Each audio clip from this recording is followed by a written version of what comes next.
Welcome to the spiritual healing practice. And spiritual healing practice is interesting because we're in the middle of it. We're always practicing spiritual healing, and that becomes more obvious at some moments in time that actually that's the thing that's going on. It's like spiritual healing is taking place and this is our practice for that. So whether that is that you're suddenly are triggered to do more, to read more, to be still more, or to rest more, or to listen more, or however that is going to be revealed to you to follow up on. And that's really interesting to see how that is and how that changes too. Like today I feel like, oh yes, my day is full, like appointment, blah blah, appointments and all this, and preparation for this class. It's like, I have no idea how that will happen, how this will come about. And then the reassurance comes to me. It's like, well, you're not doing anything anyway, so what's, nothing going on. It's perfectly all right. It's not different. And so, like I said, it can feel different all the time. It's brand new all the time. It would be a great way to say it too. It's like, it is new all the time. I don't know how to do this, but I don't need to know how to do this. So it's going to be given in the moment. Oh, here's the music. Oh, here is this, here's that. And so learning to trust what is given in the moment is really what spiritual healing is, you could say. Because this moment, as we know, is the only time you can actually be free of fear. So, that's the practice. Staying in the moment. Like what we do in a moment, we're going to listen to something and be still for a moment. Or who knows, it's like everything helping you to become present here. Not running around about the future, about what happened yesterday, what happened tomorrow. And not letting that be your concern, but actually entering into this present moment, letting that be all there is. And that is really like the spiritual healing practice. Like at this moment is, is perfect, it's whole perfect, and like there's not more that you can wish for than what is occurring in this moment. But then you say like, to me nothing happens right now. And it's like, well, that must be perfect then. That must be perfect that you're not experiencing anything and that it's completely quiet. And what a gift. Imagine that. So you can't go wrong, in other words, in staying present here and now. Like, if something needs to come to you to share, it will come to you. If something needs to be read, it will be read to you. So this goes on a continuing basis. Like we saw this also in the in the final lessons at the end of the year. It's like from here on, when you need a word, it will be given. When you need a thought, it will be given. When you need just quiet, that will be given. If you need music, that will be given. If you need anything, it will be given. You can trust that completely. Now the development of trust in that is really what our practice is. You see it happen, you see that you get the support that you need in the moment, and you start to relax. Like, oh wow, it is there. I can completely rely on it. Oh my God, that's so great. Excuse me. So that's like, it is confirmed all the time. It will be confirmed. You be still in this moment. You receive. You're open to receive what is given in this moment. You get the confirmation that it's absolutely the right thing for you to happen in this moment. So that goes on and on and on. Do I need to be concerned about tomorrow? No. Do I need to get an answer to my questions now? No. Do I need this? Do I need that? No, no, no, no. Is everything going to be given to me in the right time? Absolutely. Is that moment now? What you receive now is really meant for now. Now this is our practice, and this is where we come back to all the time. It's like it is simply not another way. And that moment that we are actually present here has nothing to do with time. So in other words, it is an eternal moment. And it has nothing to do with time. It's not defined by time. It's not defined it's not defined by my thoughts about it. It is not defined by what I think should happen. It is not defined by my desires either. It is not defined by my concerns. None of that has anything to do with the perfection of this moment. How great is that? And you walk around with it all the time. The only thing I have to do is to stop and listen, be open, receive, letting go, forgiving, forgiving, forgiving, forgiving, letting go, open my mind. Yeah, release that tension. Yeah, release that fear. Yeah, release all that concern. Release all those questions. Release whatever you think you need to make this moment perfect. Release it. Let it go. You don't need it. Not that. You don't need that. Now this is the practice. So everything is helping you to see that. And see, the side product of this practice is peace of mind. Because what can possibly be my concern if everything is given me in this moment? I wouldn't know how to be concerned. I wouldn't know how to do that. This moment is full. I'm totally accepting it. Now, I cannot do something else too. This is really like the simplicity of salvation. This is the main goal, you could say, of meditation. It is in fact what meditation is. It is what remembering is.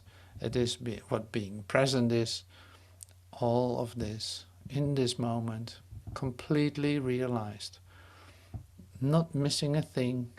It's complete and whole and perfect. Now, there's something happening when you enter into this moment. And that is the remembrance. So, remembrance sounds like you already remembered it before. Like, no, that's not true. So the remembrance, it tells you more about the eternality of this present moment.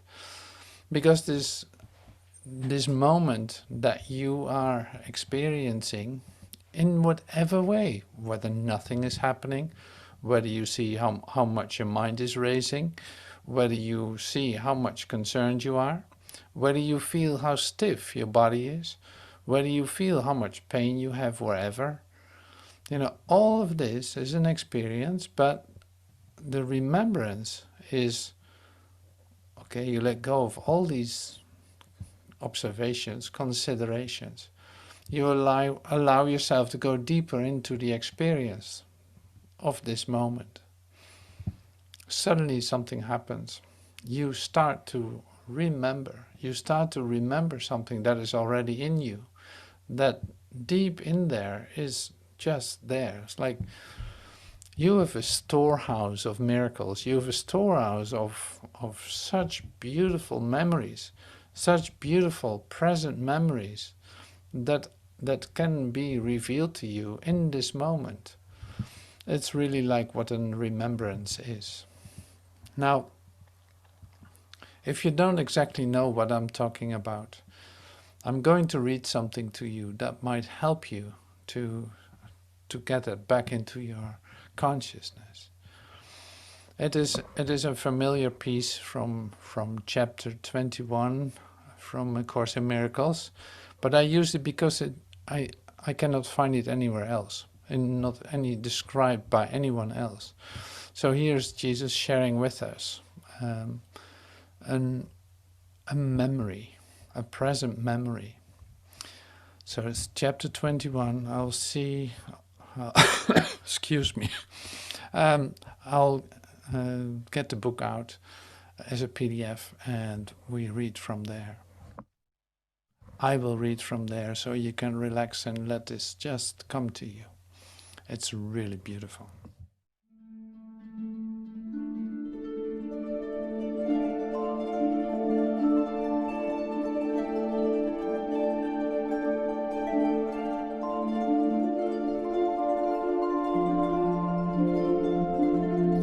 Listen and try to think if you remember what we will speak of now. Listen, perhaps you catch a hint of an ancient state not quite forgotten, dim perhaps, and yet not altogether unfamiliar, like a song whose name is long forgotten, and the circumstances in which you heard completely unremembered. Not the whole song has stayed with you, but just a little wisp of melody, attached not to a person or a place or anything particular, but you remember from just this little part how lovely was the song, how wonderful the setting where you heard it, and how you loved those who were there and listened with you. The notes are nothing, yet you have kept them with you, not for themselves, but as a soft reminder of what would make you weep if you remembered how dear it was to you. You could remember, yet you are afraid, believing you would lose the world you learned since then. And yet you know that nothing in the world you learned is half so dear as this. Listen and see if you remember an ancient song you knew so long ago and held more dear than any melody you taught yourself to cherish since.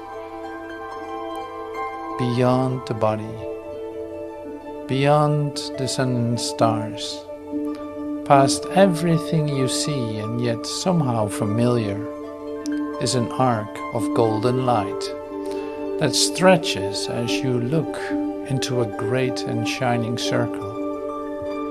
And all the circle fills with light before your eyes, and the edges of the circle disappear, and what is in it is no longer contained at all. The light expands and covers everything, extending to infinity, forever shining and with no break or limit anywhere. Within it, everything is joined in perfect continuity. Nor is it possible to imagine that anything could be outside, for there is nowhere that this light is not. This is the vision of the Son of God, whom you know well. Here is the sight of him who knows his Father. Here is the memory of what you are, a part of this, with all of it within you, and joined to all of it as surely as all is joined to you. Accept the vision that can show you this and not the body. You know the ancient song and know it well. Nothing will be ever as dear to you as this ancient hymn of love the Son of God sings to his Father still. And now the blind can see, for the same song they sing in honor of their Creator gives praise to them as well. The blindness that they made will not withstand the memory of this song, and they will look upon the vision of the Son of God, remembering who he is they sing of. What is a miracle but this remembering? And who is there in whom this memory lies not? The light in one awakens it in all, and when you see it in each other, You are remembering it for everyone.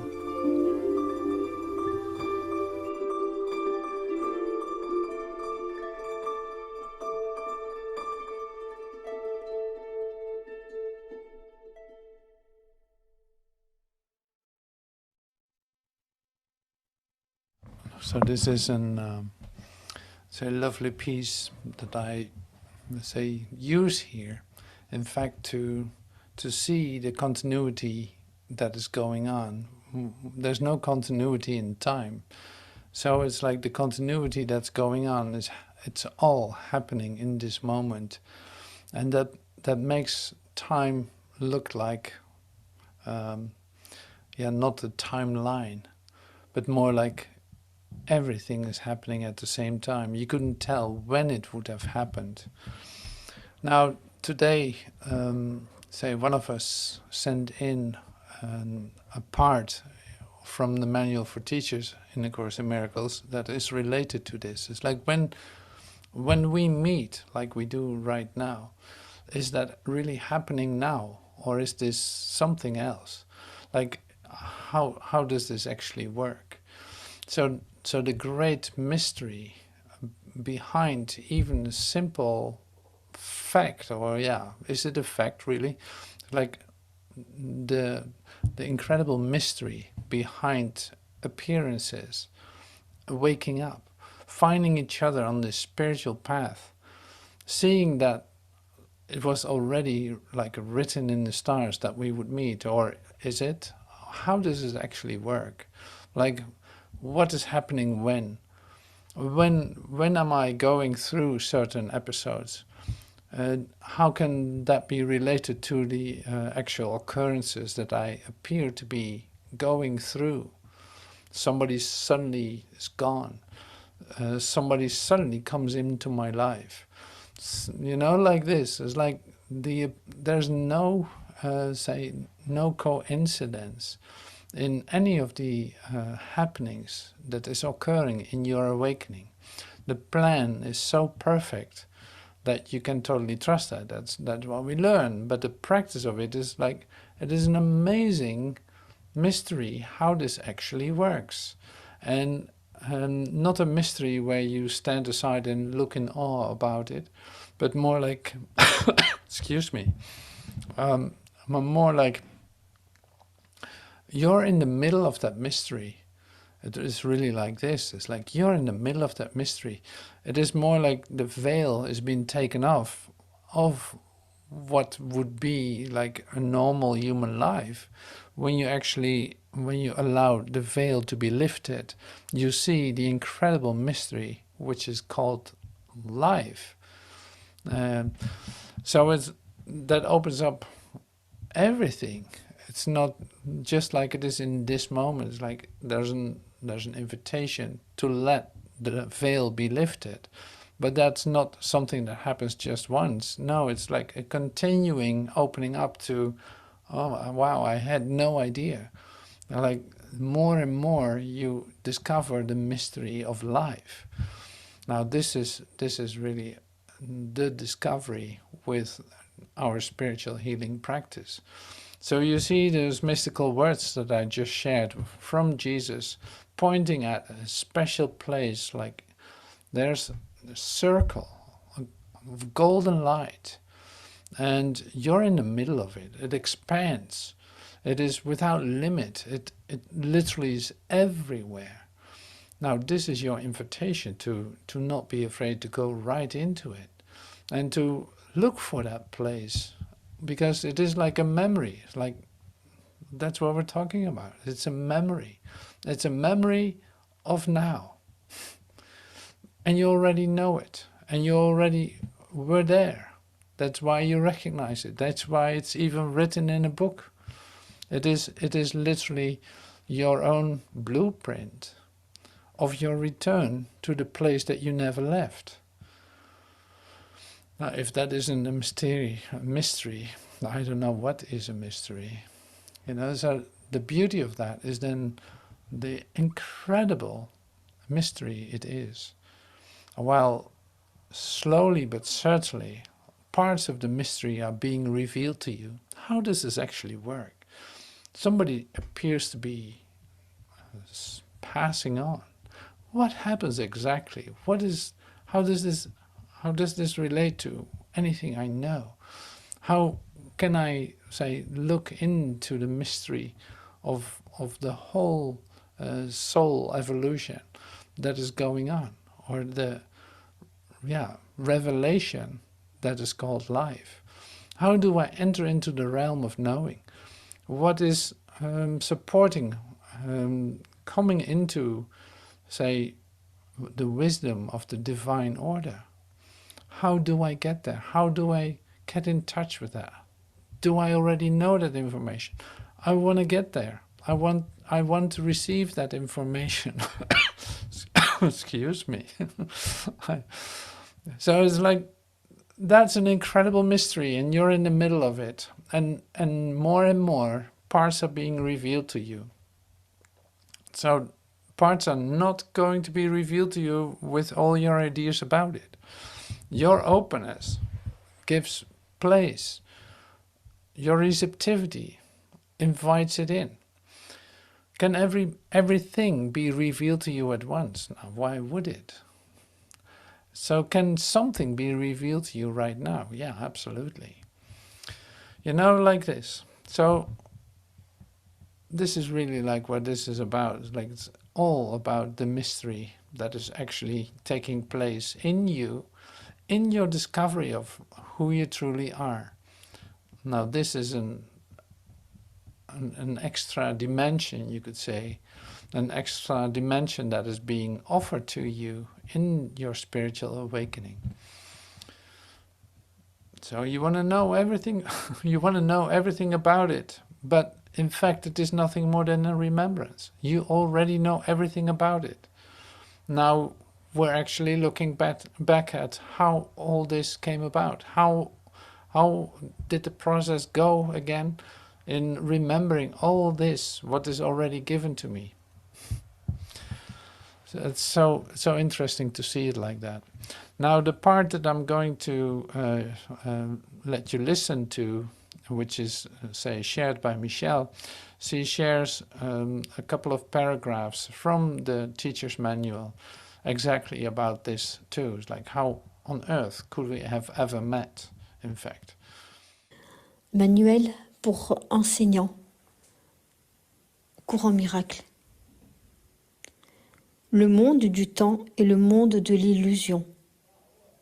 Ce qui est arrivé il y a bien longtemps semble arriver maintenant. Des choix qui ont été faits depuis longtemps paraissent s'offrir encore à faire.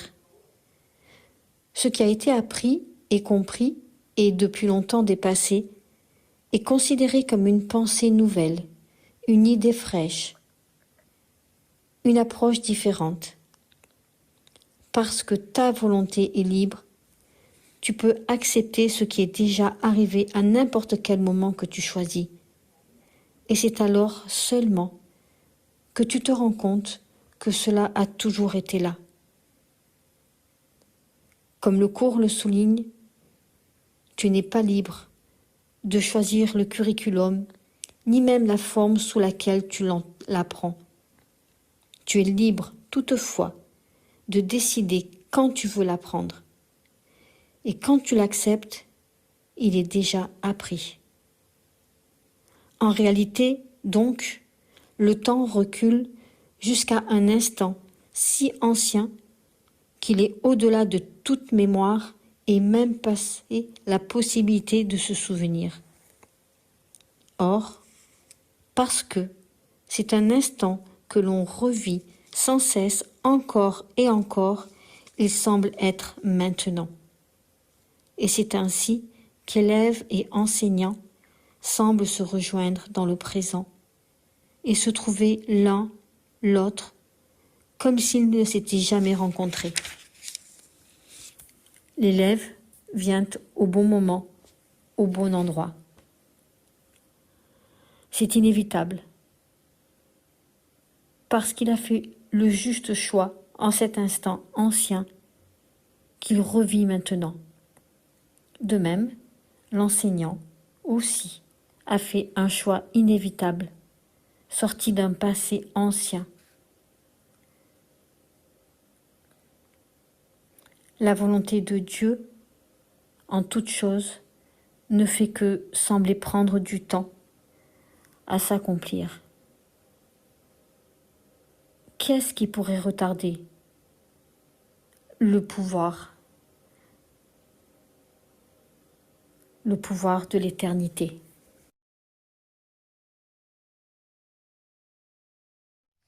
So I'll read it in English too.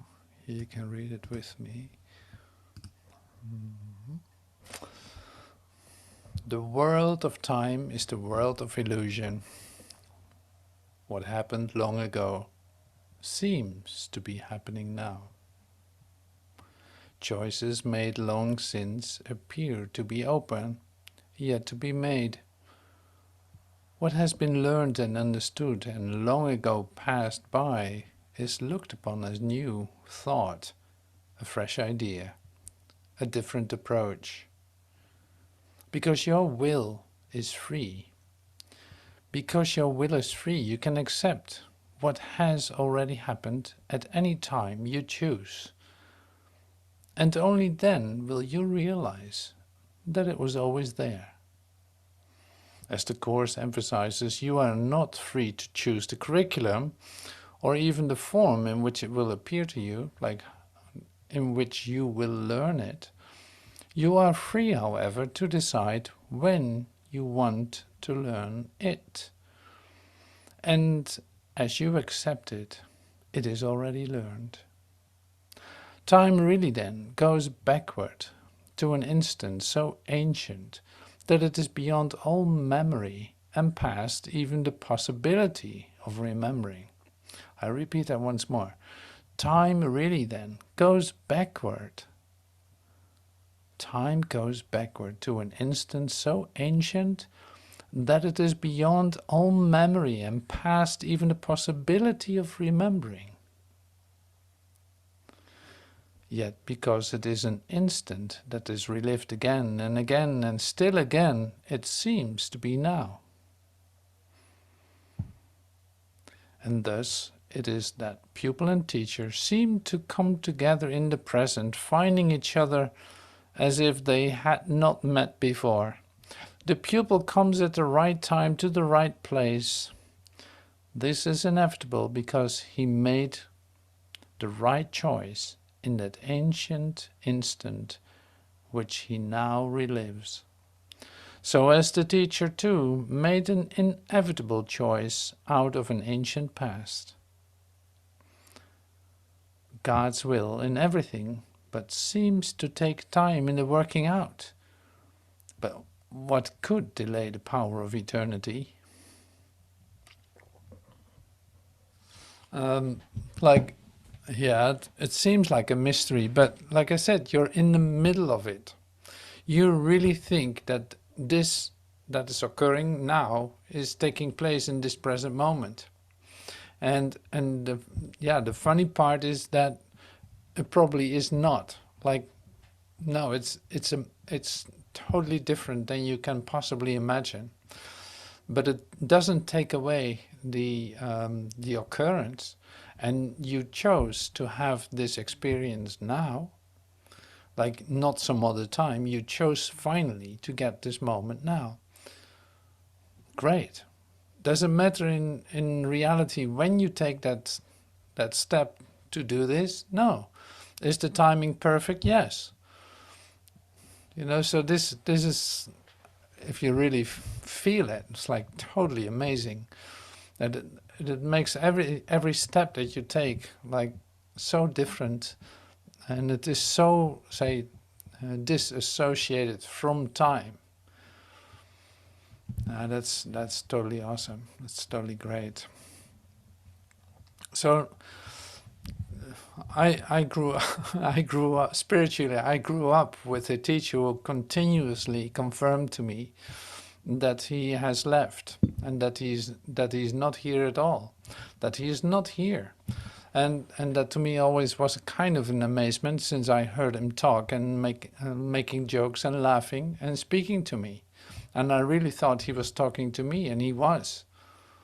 But he wasn't there in the form, in the way that I saw that he was. So recognizing years later that I'm gone too makes it all different. Like, I left. No, I'm not in this world. No, when you talk to me, you receive information that has nothing to do with time whatsoever. Like, it is impossible to meet you. It is impossible to meet you here. And that sounds weird, but it's actually true. It's like, no, I'm not that, what you think I am. No, I left, I'm gone. No, I'm just telling you this. I'm coming here to tell you this. That's why I had to meet you. It has nothing to do with anything that you think is going on. I cannot relate to you as you are familiar with in your imagination, relating to whoever you think is in time. I simply cannot do that. My time is short. Like, my time is up. My time is gone. So where can you meet me? Like, you can meet me, absolutely. In the present moment, you can meet me. You disappear with me into that light that we were describing, like that Jesus actually gave you in the forgotten song. That's where you can meet me. That's where I reside. Together with you, by the way. You're not here either. Now that goes really far, doesn't it? Is that a mystery? Absolutely. So it becomes more acceptable when you stop, say, associating yourself with any occurrence in time, or any definition that you hold about yourself as a body identification in time and space, living in the year 2000, whatever it is, 24. You know, it's like that. As long as you keep doing that, you miss out on what is actually going on. And the time that you're describing was over a long time ago. It is not here at all. It doesn't happen here. Nothing is happening here. Now, that is a mystery. Yeah, absolutely. But it's the mystery called life. And if you're not in that, when you appear not to be in that, you're actually in a temporal existence that was over a long time ago. So that can never fulfill you, since it's an ancient thing. Like, it's gone, it's over. You keep reliving some aspects of it and thinking that you're in life, but actually that's not the case. Now, spiritual healing is rooted in this idea that you can experience reality. You can experience the directness of your remembrance when you sit still, when you open up, when you let go of any idea that you hold about time, when you come with empty hands, when you're completely receptive. That's where you come to life. You hear what I'm saying? You come to life. So everything else is what death is. Everything else that you think is going on in time, any concern that you can have about tomorrow or yesterday or even today, is what death is what fear is what yourself is what the character you is.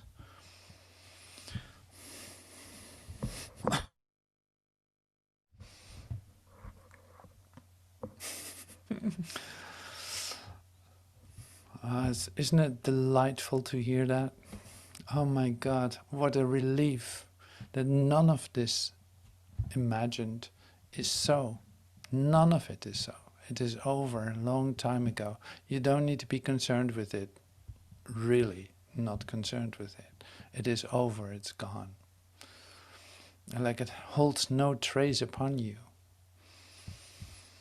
So more and more letting go of this, every aspect of it, coming with open hands into the present moment is the least you can do. It's not anything special in that sense. It's like, no, you decided to return home in this lifetime, you could say. Like in this episode where you find yourself, you decided to come in touch with me, even though I'm not in time at all. I left a long time ago, together with you, by the way. So now we can remember both that where we really abide. In the heart of God, are you coming with me? It's the only place where we can meet, really.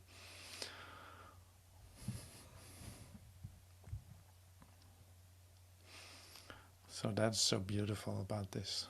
It's like, wow, unbelievable. What a gift to remember that here with you in this moment in time.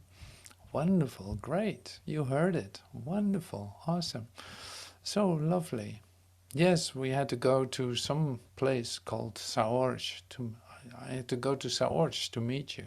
Or I had to set up this online device in order to meet you in this lifetime. So this is a message from out of time. I'm happy to meet you here. Let's remember home together and get the hell out of here, where you think you are. Because that place is gone anyway. It's over. It is gone. It's over. We don't have to play that anymore. We don't have to repeat that story anymore. Oh no. Are you kidding?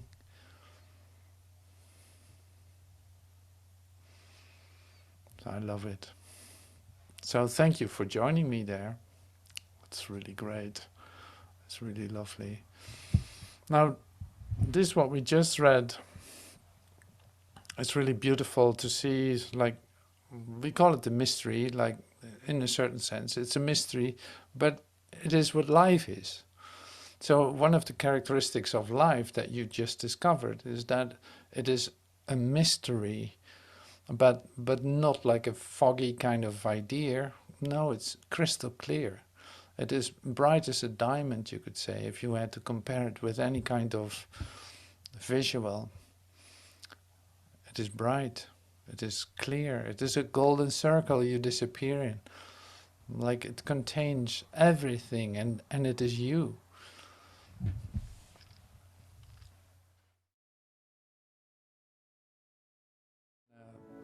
Showing something about that mystery.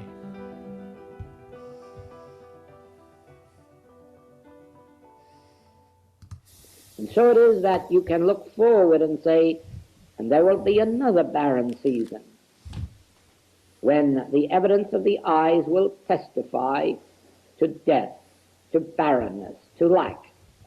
But now I have learned my lessons, and I realize there is a rhythm of God. There is a rhythm of God. And all we have to do is abide in patience. Abide in this word. The law of God, which is a law of love, is operating. And in due season, fruitage will appear. And because it is universal, it will appear in my experience and your experience. And this, you see, is a spiritual meditation, a powerful meditation, and one that will bear fruit richly in the experience of all of us. You have not asked anything of God. You have not expected God to go out of his way to do something of a personal nature. You have contemplated the is of God, that which God is. You have contemplated omnipresence, omnipotence, omniscience. And in this contemplation, you are in a meditation. And you will find that such meditations lead you even deeper within yourself until it will eventually turn into an actual communion. And in this communion, you will feel the presence of God as love flowing to you, within you. And you'll feel a love flowing from you to God.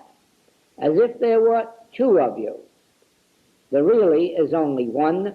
It is the inner self and the outer self in communion, two parts of one self. And so it is that these meditations now are showing forth the fruitage of your years of study and contemplation. And it is from this that our greater works will come, because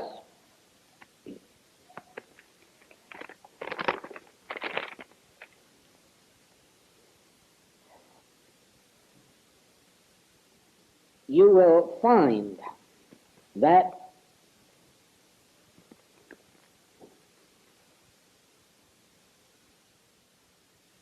the outer picture is but the reflected activity of the state of your inner consciousness. And while you are sowing to the Spirit in this way, you are reaping spiritual grace. And now that brings us to this first question.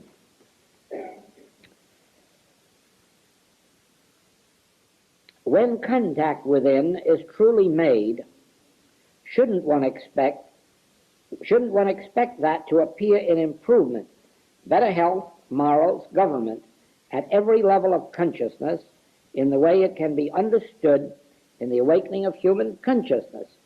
Indeed, yes. As a matter of fact, that is the entire purpose of following a message of this kind, that you are not to seek things, you are not to seek in the outer world for improvement, you are to seek only the attainment of a spiritual state of consciousness. You are to rise into that state of consciousness that recognizes one power, recognizes all mankind as being really the divine Son of God in their real being, and as you rise to that level of consciousness, it naturally outpictures itself in the form of health, harmony, wholeness, completeness, perfection, in every way necessary to our everyday experience. There is, however, this to be said, that in our actual experience, the outer picture does not always change as rapidly as we believe that our consciousness is changing.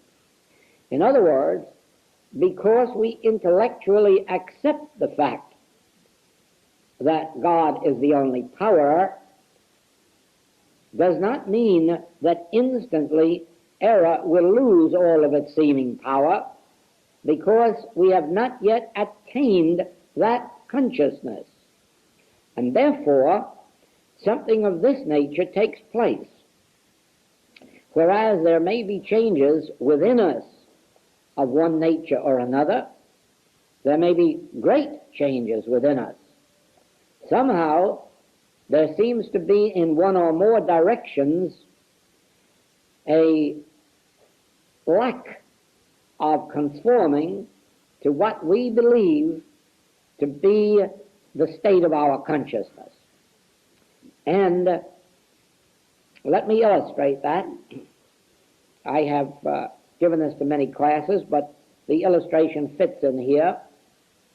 After my own experience of my first illumination, my entire life changed. The past was dead, and a whole new life began.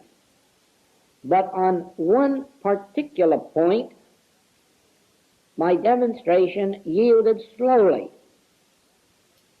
At times it looked as if it weren't going to yield at all, and that was on the subject of supply.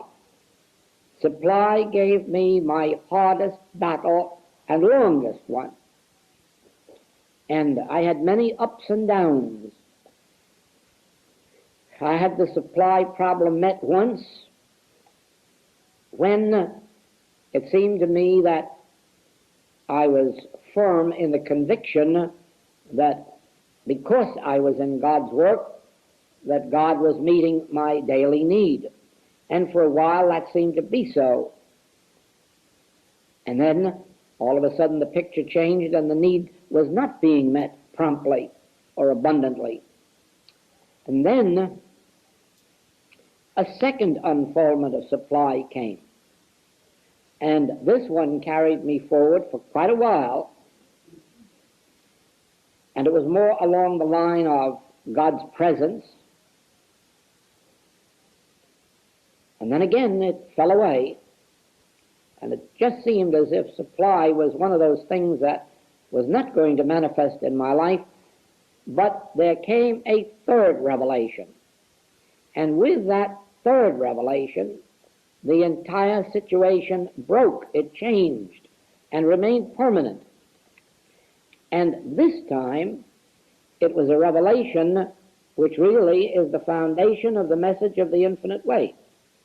It is the reason there is an infinite way. Because without this revelation, there would have been no major principle on which this work could be based. And this revelation had to do with the word I.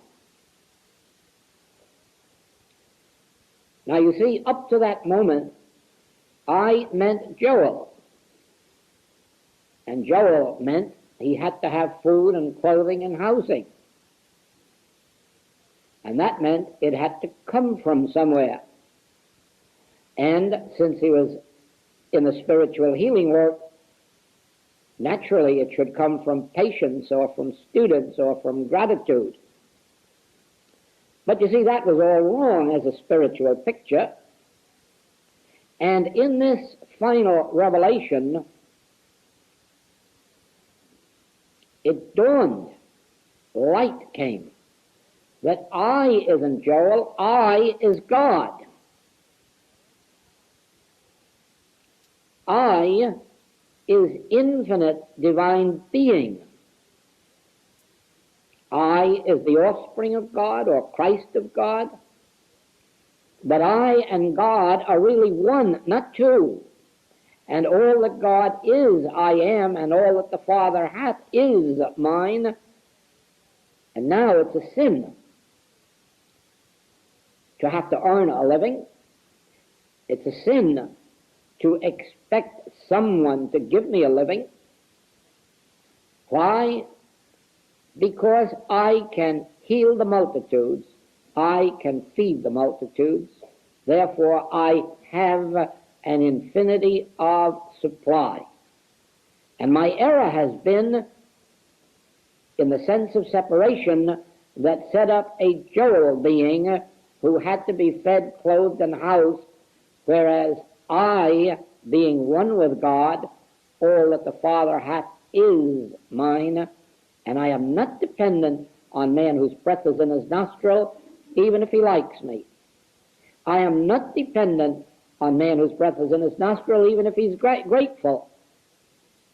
I and my Father are one, and my only dependence is not on God, but on my relationship to God. The fact that I and my Father are one. You see, that Joel brings it back into, say, almost like in a three-dimensional setup for a moment. It's like, where's the mystery in this? Well, see, he discovered the confusion, like there was something in the way for him to be open to receive what is given, to recognize the, say, continuity or the totality of supply, of that everything is given. And so he had a couple of revelations, as he calls them. He had revelations in how that came to him. With the last one, discovering that the only thing that was in the way was this character that thought it was something and needed something.